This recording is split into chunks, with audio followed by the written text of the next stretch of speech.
Nanay Regalada, Manila na nakatira sa Barangay Santa Cruz, Zambales. Ako po ay 75 years old na ako. May tatlo po akong anak ng PWD.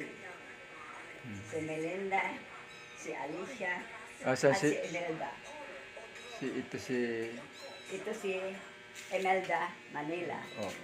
34 years old na siya. City ang panyas. Sinusubuan po siya. At lahat ng gawa ng bata, parang batang maliit. Ilatayapit po sila. Ito rin si Imelda, Manila. 54 na siya. Parihang 54? Panganay? Panganay. Hindi siya nakakatayo din? Hindi. Nakahiga ka lagi. Nagdadayaper. Wala bata? Wala bata. Siya. Inborn. Sinusubuan lahat ng kwan. Lahat ng bagay.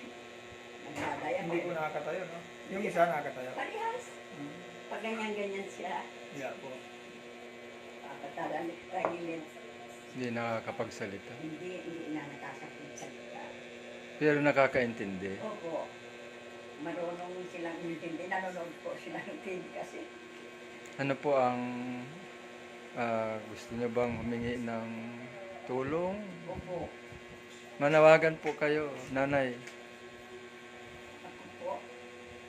Ako po ay gusto kong humingi ng tulong ninyo sa amin. Sana po matulungan niyo kami. At dahil hindi na ako makapagtrabaho, matanda na po kasi ako. Kay Ma'am Jessica ka. Ha? Ma'am Jessica. Ma'am Jessica. So, Sana po ma'am, tulungan niyo kami. Nangangailangan kami tulong ninyo. Kung sino man po Kung sino man po ang may mababang. may mababang kalooban. Dahil talagang wala po kami. Talagang pan. Walang wala. No.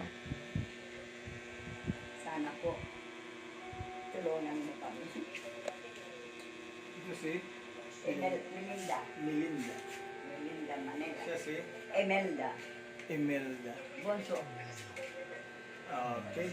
Si Alicia, wala Pero niyo. yung hindi nakakalakad. Yung nakakalakad yun.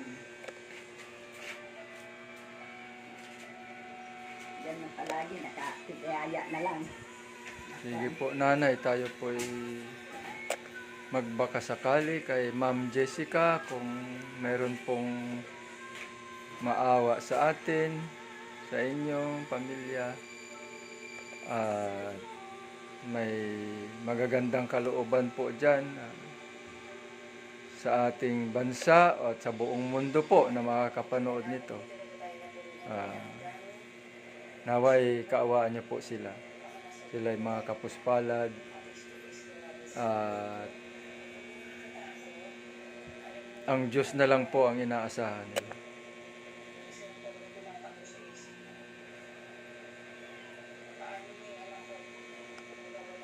Marami pong salamat, Kama. Marami pong salamat, ma'am. Thank you po.